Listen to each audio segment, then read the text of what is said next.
fizeste isto, leia comigo, maldita. Quem falou isso?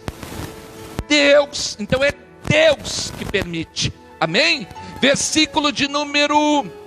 Aliás, vamos lá para Gênesis 4, versículo 9. Quando Caim matou Abel, disse o Senhor a Caim: onde está Abel teu irmão? E ele disse: não sei, sou eu guardador do meu irmão. Verso 10. E disse Deus: que fizeste? A voz do sangue do teu irmão clama a mim desde a terra. Verso 11.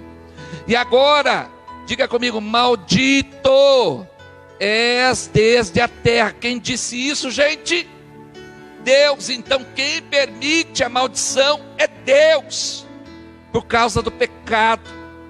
Por isso que quando a gente reconhece um pecado, a gente precisa se arrepender verdadeiramente. E arrependimento é mais do que dizer me desculpa, Deus. É mais do que dizer me perdoa, Deus. Mas é mudança de mente, é conversão de caminho. Ou seja, eu estou lutando contra o pecado, eu vou sair desse caminho. Eu respondia a meus pais, eu adulterava, eu prostituía, eu tomava posições contrárias à família, eu me entregava a sentimentos contrários dentro da minha casa. Mas agora eu me arrependi e eu faço o caminho de retorno. Esse é o verdadeiro arrependimento.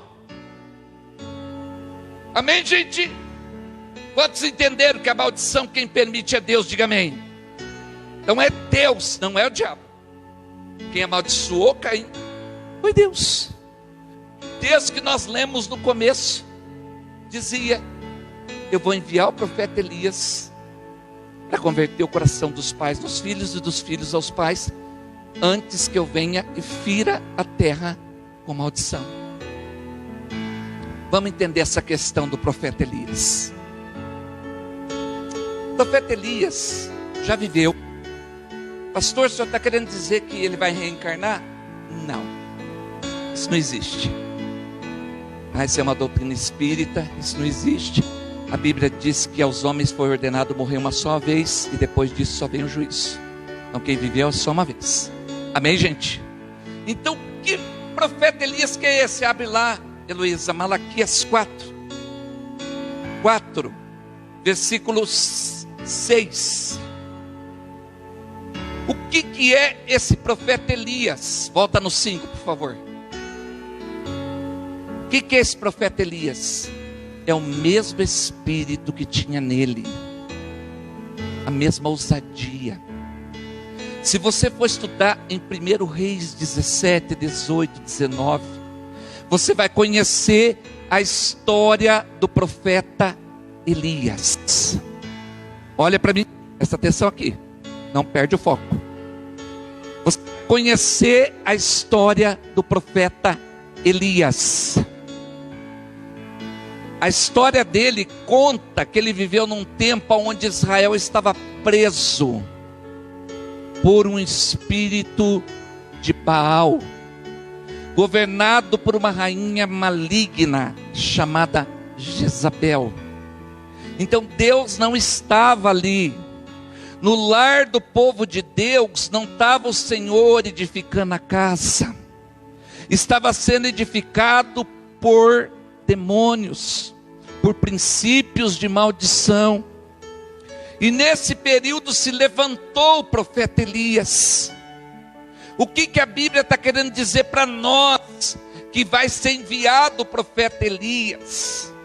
O profeta Elias é o mesmo espírito que havia nele, ou seja, aquela voz forte que combate o pecado, aquela voz forte que estabelece o Senhor de novo dentro da casa, aleluia, que faz o Senhor edificar a casa, que traz essa palavra forte, esse espírito profético que olha para os teus filhos e diz: vocês são herança do Senhor. O espírito profético de Elias, aleluia, que toca em vocês, pais, e vocês vão entender que quando você chegar no céu, Deus não vai perguntar quanto você tinha, qual era a qualidade da tua casa, quais os bens que você tinha, mas Deus vai perguntar para você: o que você fez com a minha herança, que são os filhos que eu te dei. Deus vai perguntar: cadê a herança? Que são os filhos que Deus entregou na tua mão. Então o profeta Elias aqui significa restabelecer a ordem, não deixar uma anarquia dentro da tua casa, não concordar se os teus filhos estão mentindo, se os teus filhos estão falando palavrão, se eles estão com amizades tóxicas. Não concorde, se envolva sim. Deus vai cobrar de você. Eles são herança do Senhor na tua vida. Filhos pequenos que para os pais poder passear, ele entrega o celular na mão, aí ele aprende a dançar funk e o pai acha bonitinho. Vai vir um preço. Se prepara que você vai ter que pagar. Se prepara. Se prepara.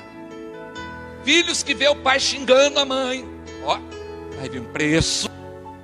Se prepara que você vai pagar um preço. É semente que você está plantando. Pais que tem menininha, a tua princesinha olha para você e ela está sendo formada. Desejo de Deus é que quando ela crescer, ela diga assim: eu quero um marido igual ao meu pai. Mas agora, se você destrata a tua esposa, trata ela que nem um pano de chão, olha, a menina é capaz de dizer assim: será que todos são iguais?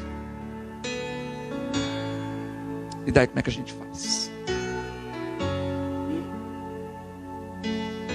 Tudo é semente. É semente. O Senhor quer edificar a casa. Se Ele não estiver edificando, a maldição entra. Eu tenho visto famílias que estão pagando preços altíssimos, Graziele, altíssimos, por causa da visitação da iniquidade. Eu escutei hoje uma história, e eu gostaria de pontuar ela aqui. Estava preparando essa palavra, e eu ouvi um testemunho de uma pastora que atendeu 2 moças. Inicialmente ela colocou as 2 no mesmo pacote, mas depois ela percebeu que cada caso era um caso.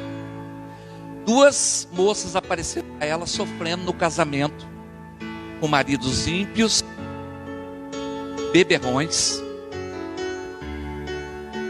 e que até batiam nelas. Até batiam. Aí ela pegou, a princípio, ela disse assim: eu vou orar, que é tudo igual, né, Florina? É 2 com o mesmo problema. Só que a hora que ela sentou e ouviu a história de cada uma, ela percebeu as diferenças. A primeira, ela casou com um rapaz ímpio, e ela também era ímpia. Estava ali no rolê, na balada, casaram. Ela se converteu e agora ele continua ímpio. Ela quer que ele venha para Jesus. A pastora disse para ela: para você eu vou dar Atos 16:31. Crê no Senhor Jesus e será salvo tu e a tua casa.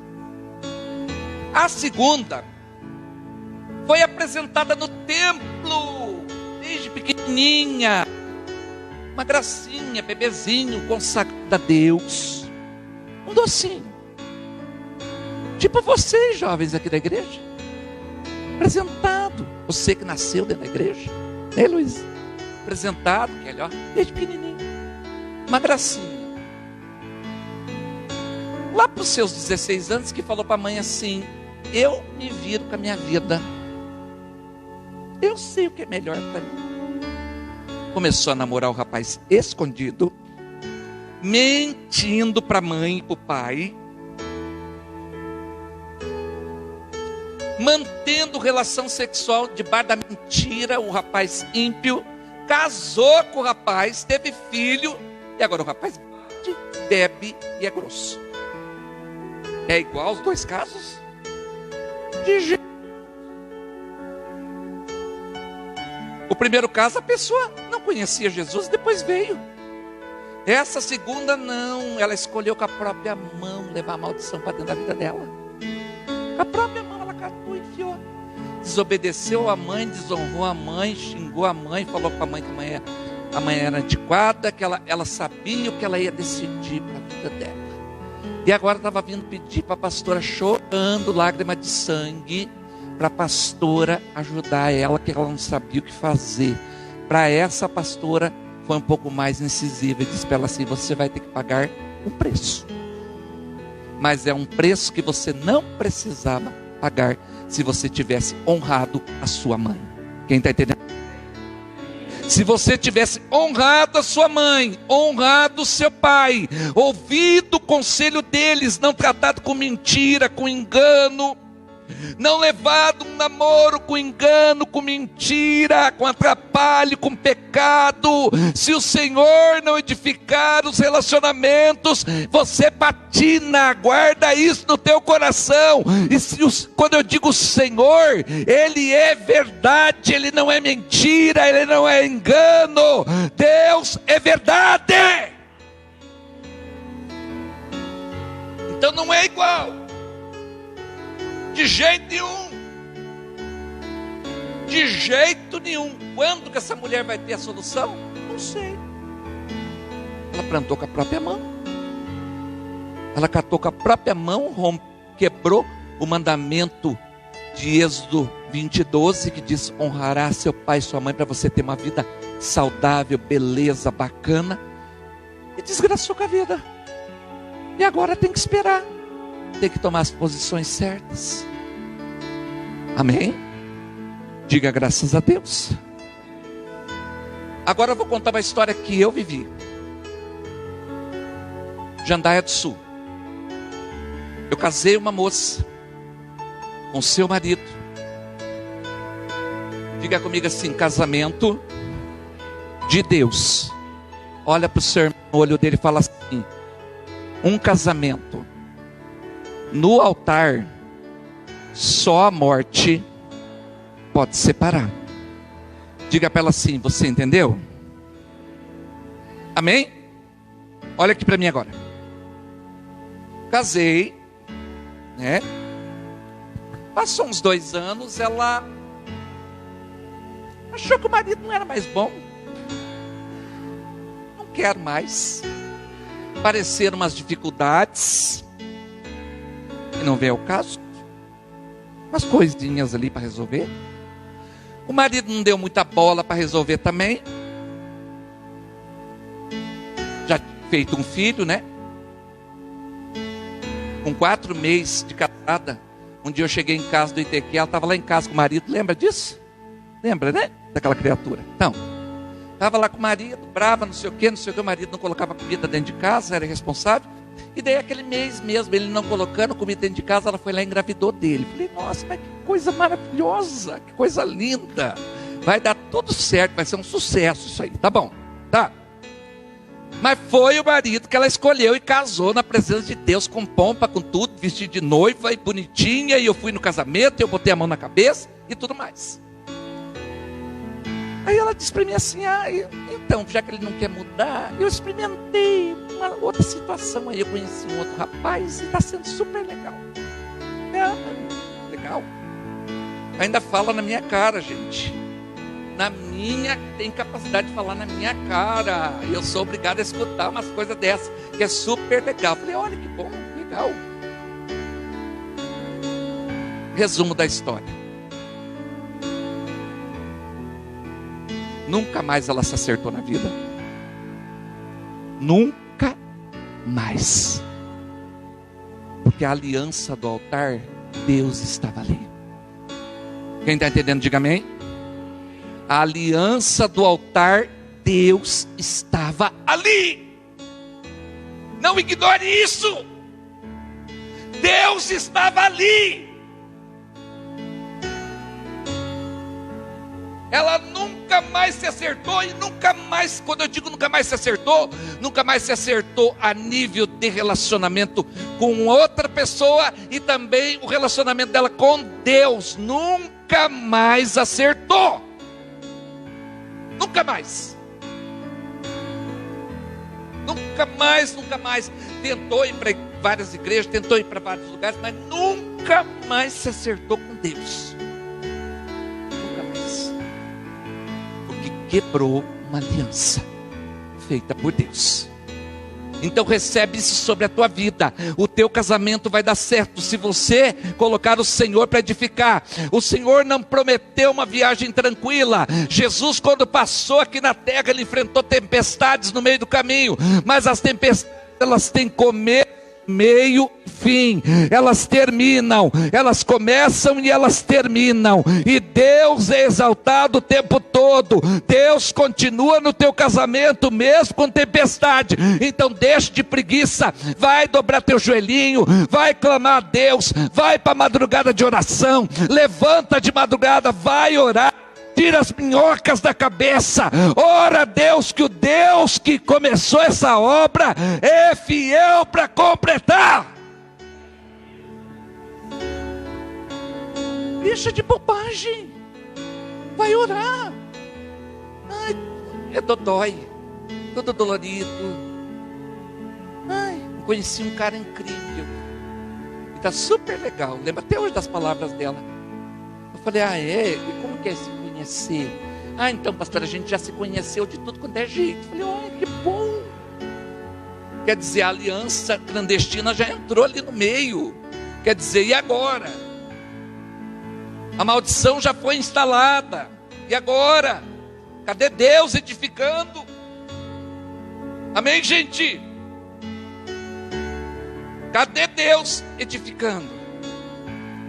Então são coisas que nós não podemos deixar de entender.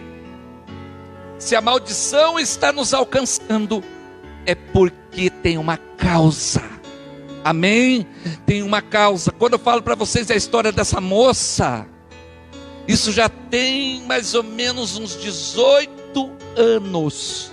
Ela nunca mais se acertou, nem com ninguém e nem com Deus. Amém? Nunca mais. Não conseguiu. Não posso dizer para vocês se ela não renunciou, se ela não pediu perdão, se ela não se arrependeu, porque eu nunca mais conversei fundo com ela sobre esse assunto. Mas uma coisa eu tenho certeza, que nunca mais ela se acertou. Então presta atenção, não fica procurando chifre na cabeça de cavalo, que você vai achar um cavalo chifrudo. Não fica procurando coisa que não é para a tua vida. Deus tem propósito, Deus trabalha em propósito. Casamento é propósito de Deus, amém? Eu posso ouvir um amém aqui nessa noite?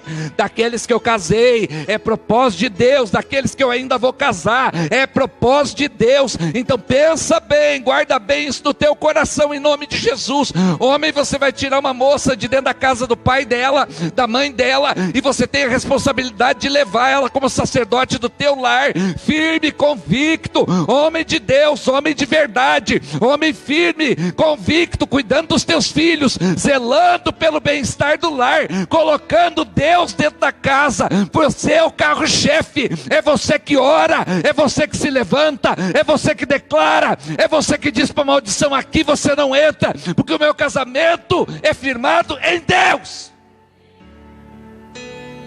É uma decisão. Esse é o profeta Elias.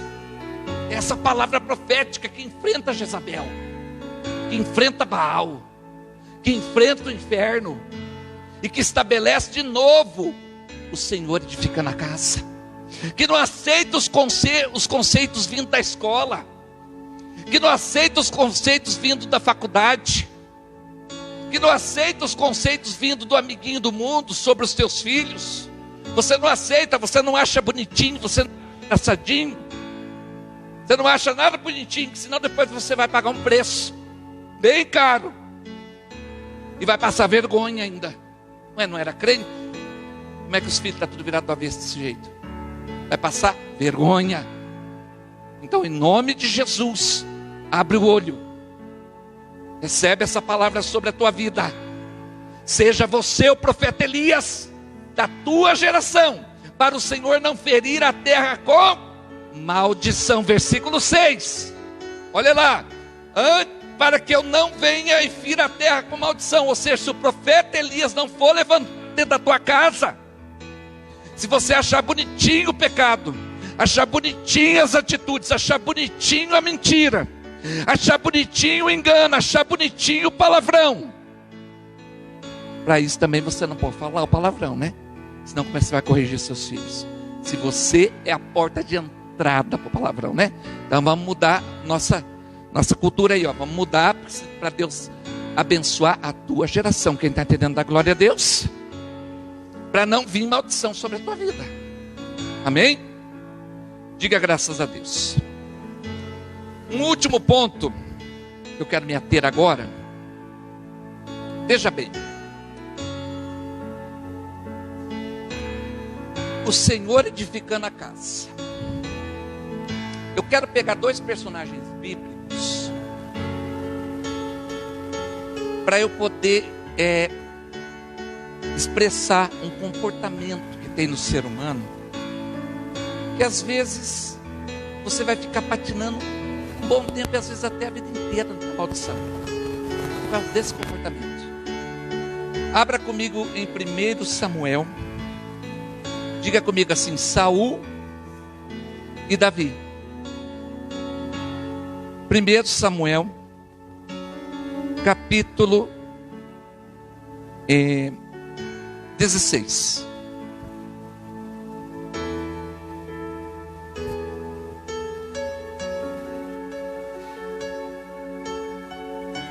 Versículo 1.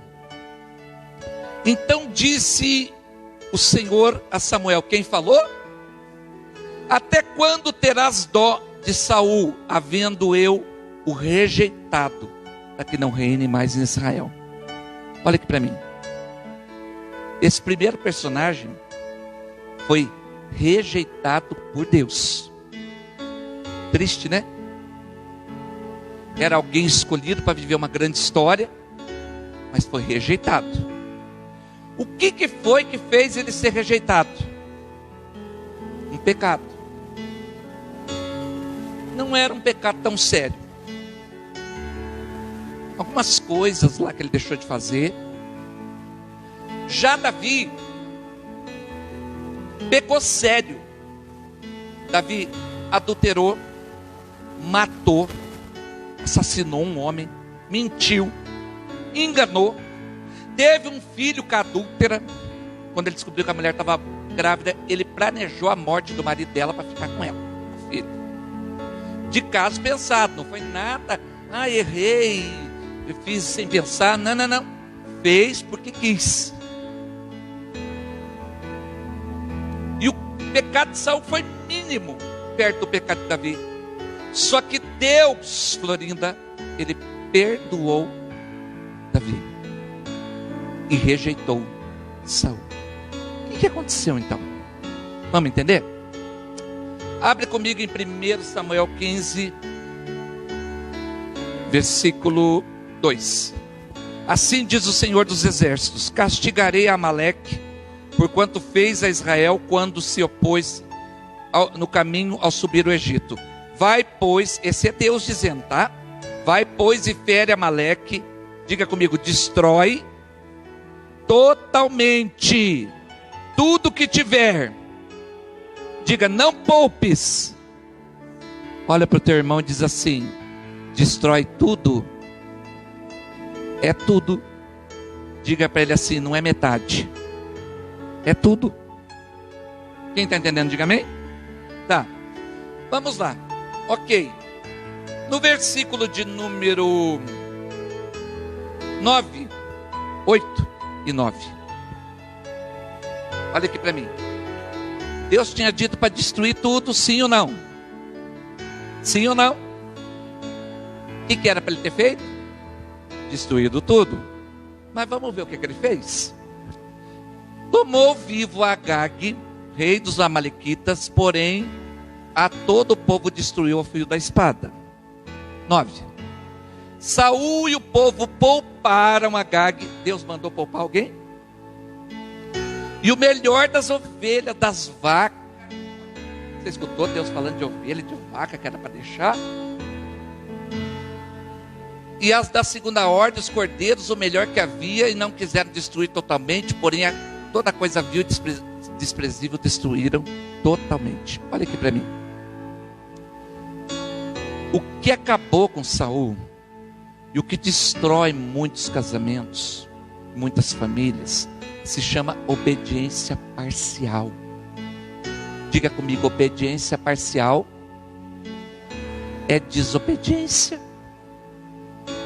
Amém? É desobediência. Eu tratar a Bíblia como revista do Avon ou da Jequiti, né? Ah, esse eu quero, bonitinho, aquele lá eu não quero, esse aqui eu quero, aquele ali eu arranco a folha da Bíblia, que eu não quero nem saber desse aqui, depois eu falo para Deus que eu não sabia, eu jogo no livro. Não vai funcionar. É obediência total. Deus deu uma ordem, revelou o que você tem que fazer dentro da tua casa para criar filhos. Deus deu uma ordem no casamento, em outras palavras, vamos falar de alguns comportamentos. A Bíblia diz que a mulher que tem um marido que não obedece a palavra, que seja ganho sem. Mas eu conheço umas bonitas que ferve, que derrama, que grita, que parece que os machos da casa são elas. E daí? Como é que faz? Deus não vai entrar. Obediência parcial. A Bíblia diz para a mulher ser submissa em tudo. O que é tudo? É tudo. É tudo. Foi Deus que disse isso. Não, ele não está obedecendo. E eu tenho que falar, porque se eu não falar, ele acomoda. Vai patinar. O céu não vai se abrir. A maldição vai entrar. E vai continuar. Continuar. Até você se arrepender e mudar o caminho. Mudar o jeito de tratar. Quem está entendendo, diga amém. É igualzinho Saul. Obedece pelos pedaços. A Bíblia diz que o marido tem que amar a esposa como Cristo amou a igreja. Como que Cristo amou a igreja? Como que foi mesmo? Estou dando uma dica aqui. Como que foi? Morrendo por ela. É muito mais do que dizer vaziamente eu te amo, meu amor. Na hora que está indo para a cama para fazer relação sexual. Eu te amo, meu amor. É muito mais do que isso. É uma vida de sacrifício. Vai ler a Bíblia. Você tem que amar a sua esposa como Cristo amou a igreja. Aí obedece parcialmente, a maldição entra. Porque obediência parcial é desobediência. Olha o Saul aí, ó. Vamos lá. Mas o que foi que fez ele ser rejeitado? Vamos entender agora. Quantos estão entendendo até aqui? Diga amém. Tá. Versículo 10. Então veio a palavra do Senhor a Samuel dizendo: arrependo-me, ó Deus falando, de haver posto Saul como rei, porquanto deixou de me seguir e não cumpriu as minhas palavras. Então Samuel, ó coitado do Samuel, eu me vejo às vezes assim, tá? Se contristou e clamou a noite toda. Às vezes eu clamo a noite toda porque a pessoa está lá desobedecendo, está arruinando com a vida e tem um orgulho, uma perturbação ali dentro dela, ali, né? E não, que ela não reage. E quando reage, é tudo para o próprio mal da pessoa. Presta atenção. Samuel madrugou, versículo 12, para encontrar-se com Saul pela manhã. Foi dito a Samuel: já chegou Saul ao Carmelo, e levantou para si uma coluna, voltando, desceu a Gilgal. Tá. Versículo 13. Veio, pois, Samuel ter com Saul, e Saul lhe disse: bendito seja da parte do Senhor, já cumpri a palavra do Senhor. Olha aqui para mim. Isso que destrói uma casa. Eu obedeço parcialmente. Aí eu chego no pastor e falo assim: eu estou fazendo tudo certo. Não sei porque que a maldição está me alcançando. Eu não sei porque que o meu casamento está andando tudo errado. Eu estou fazendo tudo certinho. Para cima de mim. Maldição sem causa não se cumpre. O que ele falou para o profeta? cumpri tudo, a palavra do Senhor. E ele tinha cumprido? Não, ele fez do jeito que ele quis. Ele pegou a ordem que vem de Deus. Vê se não é igualzinho a gente. Pega a ordem que vem de Deus. O pastor aconselha o casamento, o pastor aconselha a criação dos filhos. Você pega o conselho integral e depois você faz do jeito que você quer e ainda olha para minha cara e diz para mim assim: fiz tudo o que o Senhor queria e não sei por que a maldição está me alcançando. Por que será? Porque você não fez. Porque você relaxadamente obedece um pedaço e outro não. Bíblia é revistinha de Jequiti. Esse pedaço eu quero, aquele pedaço eu não quero. Esse pedaço eu até arranco da Bíblia, que eu não quero nem ler mais, porque eu não vou obedecer. E mais uma coisa que Saul cometeu, presta atenção. Versículo 15. Aliás, vamos ler o 14. Então perguntou Samuel: o que quer dizer, pois, esse balido de ovelha que chega aos meus ouvidos e mugido de boi? Quer dizer, em outras palavras, você está dizendo que você obedeceu, por que eu estou ouvindo barulho de animal?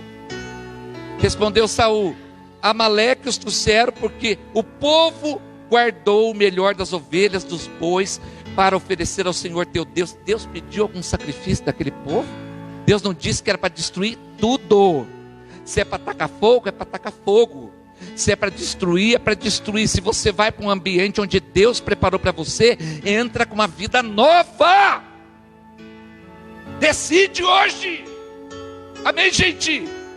Decide hoje o que você vai fazer. Existe um caminho para você seguir, mas não entra nele, irmão, parcialmente, que não vai dar certo. O parcial é aquele morno. A Bíblia diz que você tem que ser quente ou frio. O morno, Deus vomita da boca. O morno é aquele que obedece tudo mais ou menos e tá bom. Deus não gosta de coisa relaxada. Vamos lá. Versículo 16. Então disse Samuel a Saul: espere e te declararei o que o Senhor me disse essa noite. Respondeu Saul: fala. Prosseguiu Samuel: embora pequeno aos teus olhos, porventura não foste feito cabeça das tribos de Israel, o Senhor te ungiu rei de Israel. Como se Deus dissesse assim: eu não fiz de você um homem casado, uma mulher casada, abri o teu ventre, te dei filhos, te dei uma casa, te dei uma geração. Agora estou dando a minha palavra e você está obedecendo parcialmente e depois quer que dê tudo certo no final? Quem está entendendo, diga amém. Presta atenção no que Deus disse. 18. E bem assim te enviou o Senhor a este caminho: vai e destrói totalmente a estes pecadores. Samuel lembrando, Deus te deu uma ordem. Em outras palavras, mulher que o marido não obedece, você ganha ele sem palavra. Será que eu vou ter, como teu pastor, que orar para Deus te deixar muda? Mas ué, está cansado de saber que não é para falar? Não, mas eu falo porque ele precisa entender. Mas não é para ele entender, é para você ficar quieta que Deus entra. É a tua obediência que faz Deus entrar. Amém? É a tua obediência que faz Deus entrar. Continuando.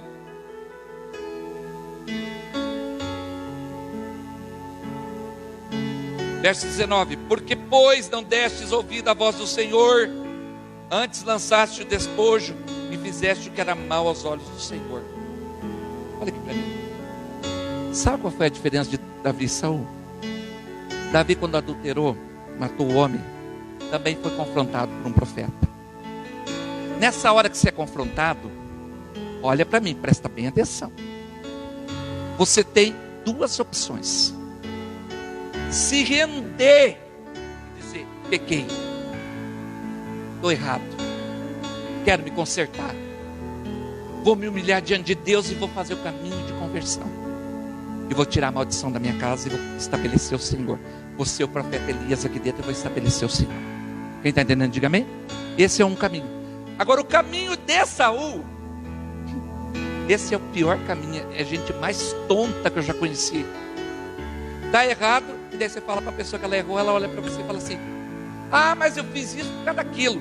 Ah, mas eu fiz aquilo por causa de não sei do que. Ela tenta se justificar. Gente, presta atenção, contra a Bíblia não tem justificativa.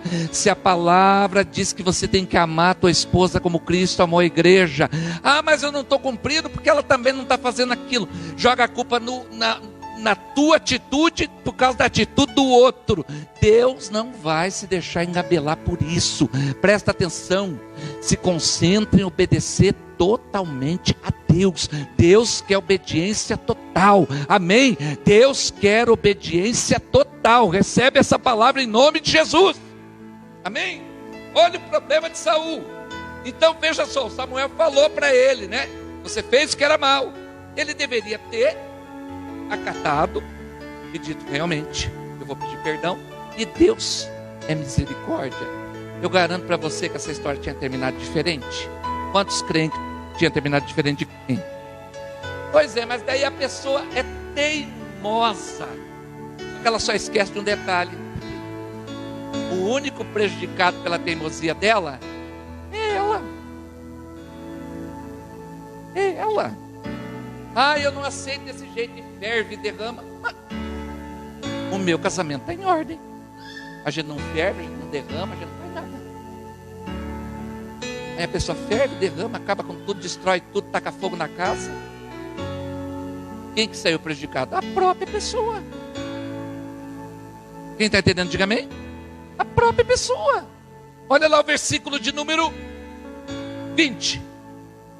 Então respondeu Saul a Samuel: pelo contrário, a cara de cínico, pelo contrário, dei ouvido sim à voz do Senhor teu Deus, e caminhei pelo caminho que o Senhor me enviou, e trouxe Agag e os amalequitas destruí totalmente, e o povo quis o despojo, os bois, que era da maldição. Anátema significa maldição, interdito é maldição, né? E trouxe ainda com uma boa intenção: vou sacrificar a Deus. Quer dizer, justificativa para o pecado, justificativa por estar agindo errado. É que nem aquela pessoa que adulterou e você vai confrontar, ela diz assim: ah, mas eu estou adulterando porque a minha mulher comparece. Não interessa. Porque o meu marido não escova o dente. Já escutei isso, gente. Porque o meu marido não escova o dente, então eu não aguento. E achei alguém bem interessante. Então presta atenção. Desculpa para adultério, essas coisas. Não interessa, irmão, pecou, você tem que ser confrontado, aceitar a correção e fazer o caminho de volta para que o Senhor estabeleça a tua casa. Agora ficar teimando, que perturbação que é essa? Que gente tonta que toma esse tipo de atitude, que só ela vai ser prejudicada, só a própria pessoa. Quer ver o que aconteceu ainda? Olha lá, versículo 22. Samuel disse assim: tem porventura o Senhor prazer em holocausto e sacrifício como em que? Diga comigo: obedeça a palavra do Senhor. Vamos ler juntos? Eis que obedecer é melhor do que sacrificar, e o atender melhor do que a colheita de carneiros, gordura de carneiros. Presta atenção. Deus não tem tanto prazer enquanto que se obedeça a sua voz. Qual foram os pecados que derrubaram Saul? Versículo 23. Porque a rebelião é como o pecado de feitiçaria. Olha aqui para mim. Quem é o rebelde? O que obedece parcialmente. Aquela irmã que eu falei agora há pouco, o marido tem que ser ganho sem palavras, e ela insiste em corrigir o marido. Você está sendo rebelde à palavra. E a Bíblia está dizendo que você é igualzinho feiticeiro, igualzinho que você estivesse tocando tambor lá na sexta-feira, lá, e fazendo macumba para todo mundo, e daí quer que a bênção de Deus esteja dentro da tua casa. E economiza, né? Pelo amor de Deus. Não vai vir bênção nenhuma. Não vai vir bênção nenhuma, porque você não está tomando a postura que você tem que tomar. Obedece a palavra tem poder. Com a palavra você vai poder dobrar o teu joelho e dizer: Senhor, eu estou quieta aqui, mas eu quero que o Senhor entre. Eu estou quieta aqui, eu quero que o Senhor mude o coração desse homem. Eu estou quieta aqui, eu quero que o Senhor entre em nome de Jesus e mude a história da minha casa. Quem está entendendo, diga amém. Agora a bonita vai lá, abre a bocona, vira um brigueiro dentro de casa, ferve, derrama, destrói tudo, taca fogo na casa, e depois quer saber por que a maldição alcançou? Será que eu tenho que desenhar e pintar? Quem entendeu a palavra nessa noite, diga amém. A escolha dela. O Saul deixou de ser rei porque ele quis. Não foi Deus, foi ele. Né, Florinda? Ele. Olha lá. Continuando o versículo. E a obstinação, diga comigo, obstinação é como o pecado de idolatria. Olha aqui para mim.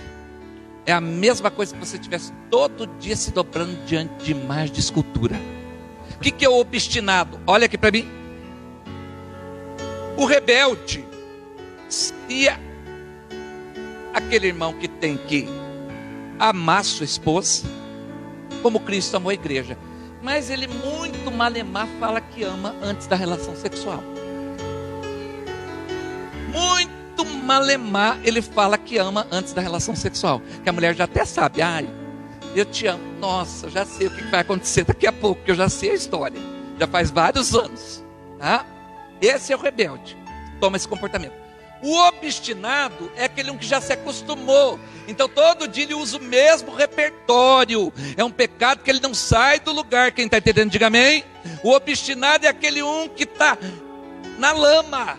A casa dele virou um montouro. Está toda destruída e ele continua obstinado. Ele não quer mudança, ele não quer transformação, ele não quer sair do lugar. Ele continua criando os filhos e falando palavrão. Ele continua plantando sementes erradas. Ele continua batendo na esposa, brigando com a esposa. A esposa continua indo para a internet, traindo o marido. E ó, irmão, em nome de Jesus, e não sai daquela obstinação, e não é submissa, e se levanta, e ferve, e faz um monte de coisa. O que vai acontecer com essa pessoa? Ele vai ser rejeitado pelo Senhor. Não vai viver bênção. A maldição vai alcançar ele. Acabou. Aí depois vem ainda se aconselhar, que não sabe por que a maldição está lá dentro. Por causa das atitudes. Porque é teimoso. Entende, criatura, não é para brigar. O mesmo tempo que você gasta para brigar, você gasta para orar a Deus e pedir para Deus mudar a tua casa. Amém, pastor. Quando é amanhã cedo, chega lá na casa, a casa está virada do avesso, destruído. Tudo destruído. Aí, e a pessoa dizendo assim: ai, não sei o que está acontecendo. Ah, é? Eu vou responder: você não sabe? Nem eu. Vai tentar descobrir. Quem está entendendo, diga amém. Maldição sem causa não se cumpre. Nós vamos encerrar com esse versículo. Maldição sem causa não se cumpre. Se Deus não estiver edificando a sua casa, é vão o trabalho de quem se levanta. Se você não for o profeta Elias na sua casa, ou seja, a palavra que vai enfrentar Jezabel, a palavra que vai enfrentar o inferno, que vai falar mais alto, os seus filhos não vão se converter ao seu coração, pais.